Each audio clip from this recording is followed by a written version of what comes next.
All right, what's up, everybody? We're back. Uh, this is going to be a new series for the channel. This is going to be called The Hidden Ones or The Hidden People. Haven't really decided yet, but this is going to encompass, and I may have talked a little bit about this on my very first episode, kind of the intro episode to the channel. This is going to be a series based off what I like to call the hidden world, and that is going to encompass everything from fairy folklore, gnomes, ogres, goblins, gremlins, all the way to Bigfoot, abduction, child abductions, uh, maybe alien abductions. I don't know. I haven't looked that far ahead yet. Basically, everything that is kind of enveloped in this world, including elves.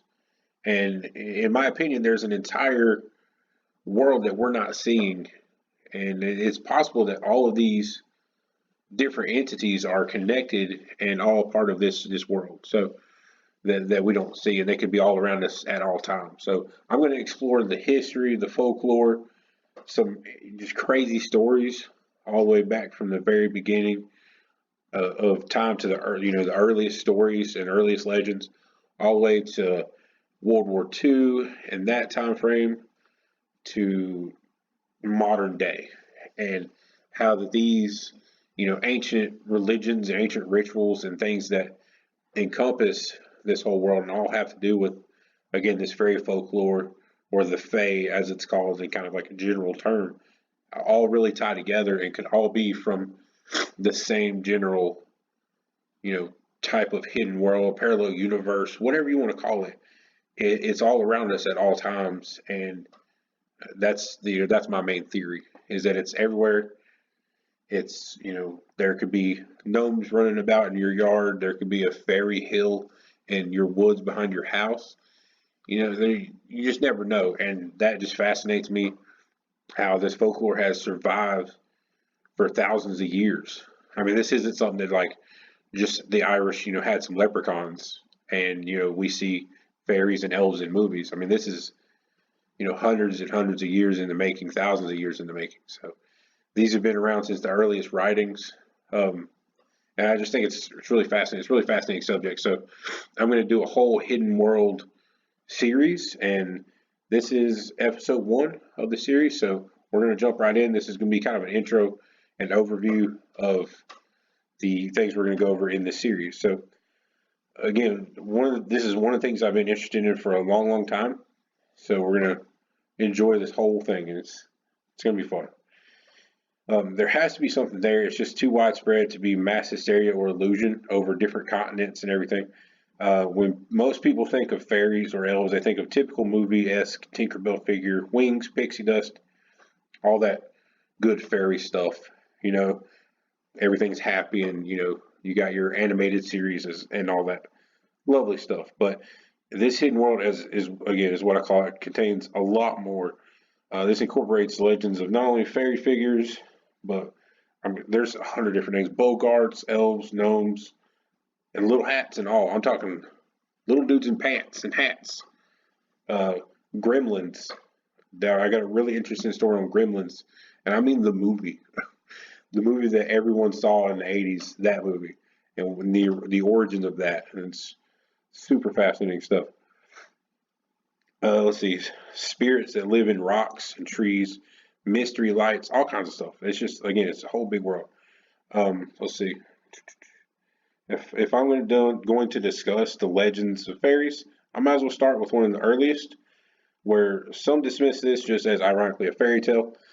Either way, I think it's a cool story. It seems some people are unsure as to whether this came from certain versions of the Judaic Bible or old Grimm fairy tales, like the original Grimm fairy tales, long time ago. It blends the two nicely together either way, I think, and it isn't that what all this is? It's either fact or fairy tales. So I'm going to paraphrase this. Obviously, I'm not, I don't have the book in front of me, so this is basically the quote. God came to visit Adam and Eve. Eve had not finished washing all of their children, so she hid the unclean ones from God. She presented the clean children to God to make him happier and to make it seem as though that's me just skipping in there. When God asked where the rest were, and and were shown the rest of the children, the unclean ones, he said, "If you would hide these children from me, so shall they be hidden from you." So these unwashed children became forthwith invisible and took up their abode in the mounds, the hills, and the rocks. So to me, this signifies one of what would be the earliest origin stories of the fairy folk. If you look at legends in other parts of the world, there are whole mountains that are never entered or bothered because of the hidden people that live within the mountains and the rocks. And that's other stories we're going to go in, at later episodes. But this whole thing of they're in everything, it's spirits of nature. You got water nymphs, you got your wood elves, just literally everything. These entities are everywhere, everywhere around us. So again, that just signifies. I mean, they're bringing Adam and Eve into it. Again, I found some contradicting research on that. I found where it could be excerpts from a Grimm's fairy tale. Some people say it's actually part of some of the Bible translations. I don't know. I can't speak for it 100% legitimately, but these unwashed children became forthwith invisible and took up their abode in the mountains, hills, and the rocks. That's the actual 100% quote. And I will post links in the descriptions from where I got some of this information. From where I got some of it. Some of it is just kind of scattered throughout the internet, what I've heard over years, what I've read in books. I'm not going to be 110% with all the credit to some of this stuff. Again, some of this is things I read years ago, stories I've collected, research on, you can go to Wikipedia and probably find half of the stuff that I'm going to tell you. But again, I'll do my best to do the links and them, to credit the people I got the information from. So anyway, to me, this signifies one of what would be the earliest origin stories of the fairy folk. And you have other legends and other written stories. I mean, since the beginning of writing, you got the Norse poetic Eddas, or the poetic Edda, which is just a giant poem written, by the Norsemen, the Vikings, which Viking just means pirates, but that's a whole nother story. By the Norse, and that's some of the oldest writing, and that mentions elves and different, figures from this hidden world as well. So this stuff's been around forever. Trust me, the nice little beautiful like pixies and happiness is not where this is going to go, but it's not all bad. Some of these entities help people. It is well known that if you respect them and keep their areas safe, then they will help you and help your family to prosper. They'll help keep your family safe. They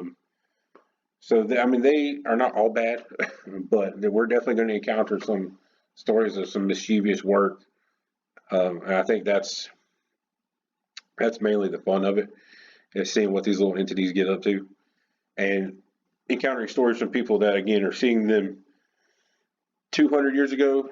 You got the Adam and Eve reference. Again, World War II, people seeing little gnomes outside their homes, eating fish. I mean, there's no way I'm going to be able to get all these stories in here, but I'm going to try. I'm going to try to get as many as I can in this series. I don't know how many recordings it'll be, but this is one of my favorite subjects, is the hidden world and all these little creatures and entities. So definitely going to spend some time on this. Again, this is just an intro episode. I think this will be a very interesting series. So thank you for listening to this. Thank you for getting a little insight into what we're going to be talking about. And keep an eye out for the next episode. Thanks.